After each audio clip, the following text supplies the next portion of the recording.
I spent 4 days in the Boundary Waters with no cell service, no showers, and everything we needed packed into our canoes. We paddled miles every day, carried everything over land between lakes, and at one point my son managed to completely tip our canoe. Naturally, we did not get that on camera. But somewhere between the exhaustion, the quiet, and being completely unreachable, I realized how badly I needed this. A total reset for my nervous system. So this is what 4 days off-grid in the Boundary Waters for the first time actually looks like. So I just got back from the Boundary Waters. I went with my teenage son, my brother and sister-in-law, and their 2 kids and a dog. I have never done anything like this before. When my brother originally invited me, I was going to say no.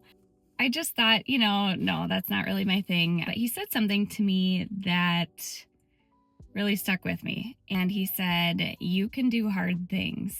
I thought about it a lot, and I just kind of said that over and over in my head. And I thought, yeah, I can do hard things. So I was like, you know what? Yep, I'll come. Here we go. I had no idea what the trip was going to be like. I knew we were going to be camping in a tent and canoeing. I really didn't know what else to expect. And the funny thing is, nobody else did either. We kind of went into it and we were winging it a little bit. We knew we were going to get canoes. We knew where we were going to put the canoes in, what campground. And that's it. We were just totally going to be playing it by ear. The Boundary Waters have over 1 million acres of land. So there's over 1,000 lakes in the Boundary Waters and hundreds of miles of bogs and streams and lakes connected by little streams or canoe portages. People go there for recreation, sometimes fishing trips.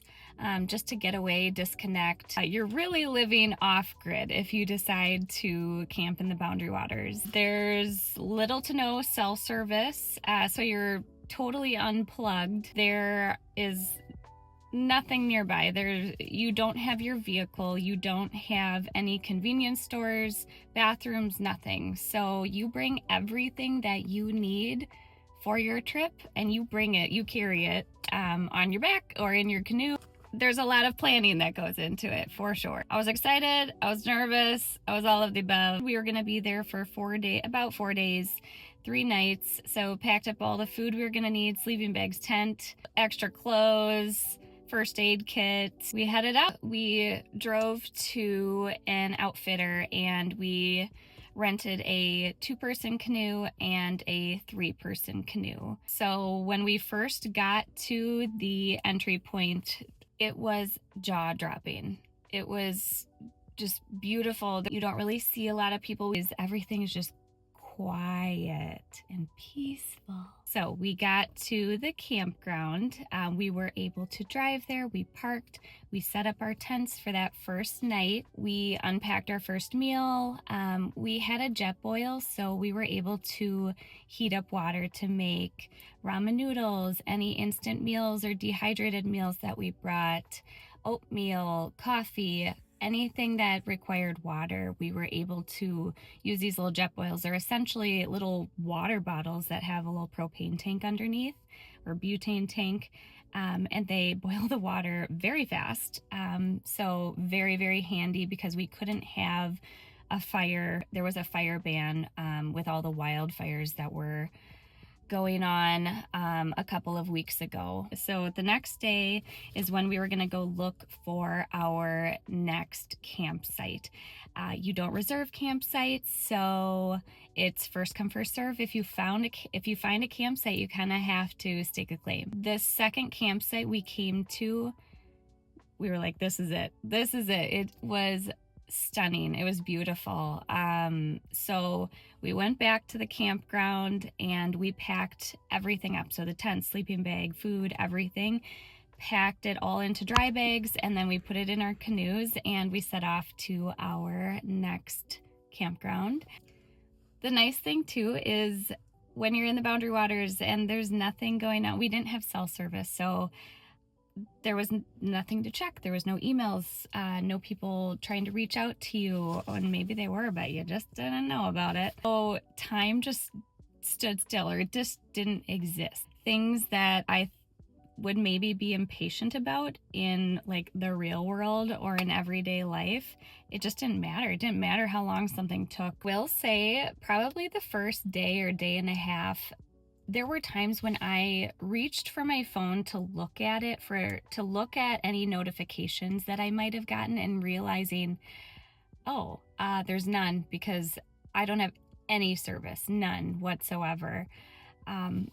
So it was kind of hard to get used to that. My life is kind of busy. I work in a pretty fast-paced environment, and there are constant emails and interactions going on. So it was so weird to almost be forced to be unplugged.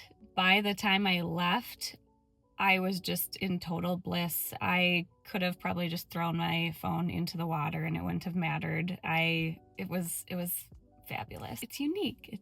It's a nice, calm feeling. It's different though, because I'm just not used to it. I'm used to like go. I tried taking so many pictures, and the pictures just didn't do it justice. Everything was so vibrant and beautiful.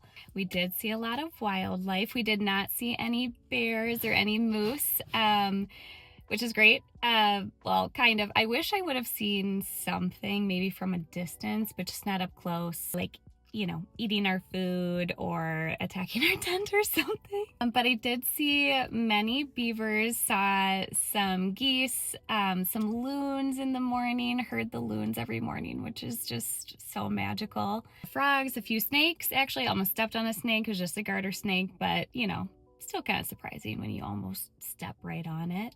Did run into a few spiders, which definitely not a spider person. I'd rather run into a snake than a spider, but it wasn't too terrible. But otherwise, for bugs, really not bad.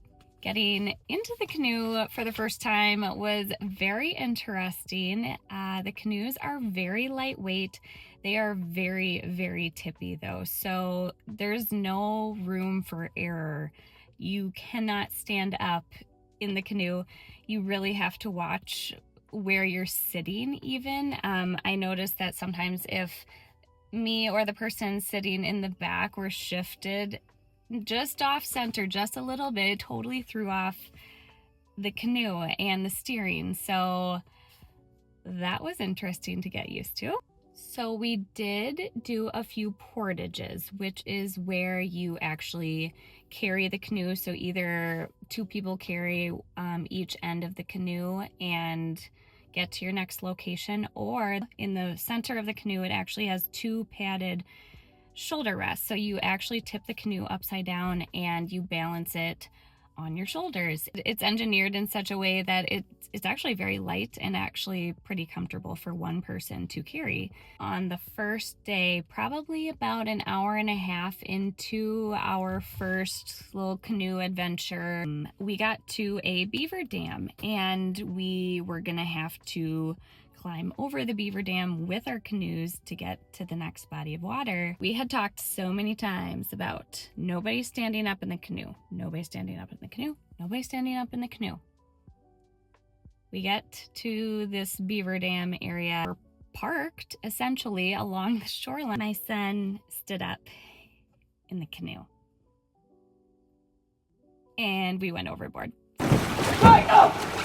Are you okay? Swim for it!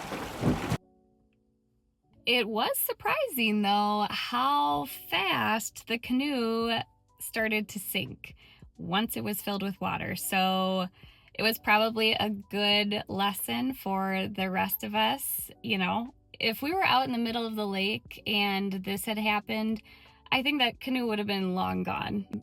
We were all wearing life jackets, but man, yeah, it was kind of eye-opening. So it was probably a good thing that happened. Of course it happened to us because those things always happen.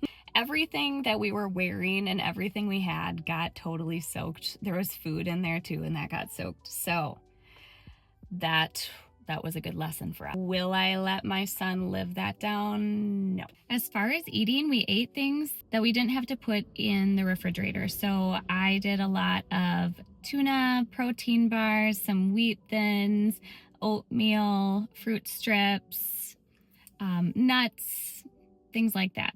We basically packed a pack of food for each day for each person, and ahead of time I calculated the calories we would need and tried to stick with, get a good serving of protein, good fats, carbs. So honestly, I feel like we ate pretty healthy. We paddled probably on average about 8 to 10 miles every day, so it was a workout for sure, but it was such a good kind of tired. It felt amazing to go to sleep. We probably went to bed around 8:40, 9 o'clock every night, so it was still light out by the time we were all in our tents, but we were tired, we were ready, and even though we were sleeping on the ground, we had sleeping pads and then our sleeping bags, but I slept so well. I don't know what it was. I didn't have anxiety. I wasn't worried. I really wasn't even worried about bears or anything like that. I just slept like a rock. And the one night it stormed and rained, and the sound of rain on the tent is a 10 out of 10 elite sleep experience that I didn't know I needed. My favorite part probably though was the mornings. There was this fog that was on the water, and the water was totally smooth. And then you would hear the loons call, and it was so peaceful. I felt kind of teary-eyed the first morning because you really are kind of alone with your thoughts, and it's peaceful, but it's also very humbling. You feel like very small, surrounded by this huge wilderness, and knowing just how far it expands. I don't know, it was very humbling as well. And I think it totally was what I needed. It filled my cup.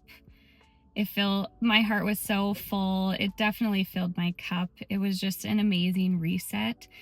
And it was something I'm so grateful that we were asked to go and that we chose to go through with it. It was something I never would have planned for myself. I would have never chosen to do that. And I would go back in a heartbeat. And that, I think, has been very surprising to realize, I guess, about myself. But this year I have really made it a point to try hard things, to try new things, and just kind of like throwing spaghetti at the wall and just figuring out what I like and what makes my heart happy and what just fills my soul. 100 out of 10 experience. I loved it. The one thing, besides the spiders, you have to learn to go in the woods. There are no bathrooms. So overall, exhausting, amazing, all of the adjectives. I would totally do it again. I'm really glad I got to bring you along for this. And if you enjoyed hanging out with me, please hit subscribe. I have a lot more adventures, projects, and everyday life coming. And I'd love if you were here for it.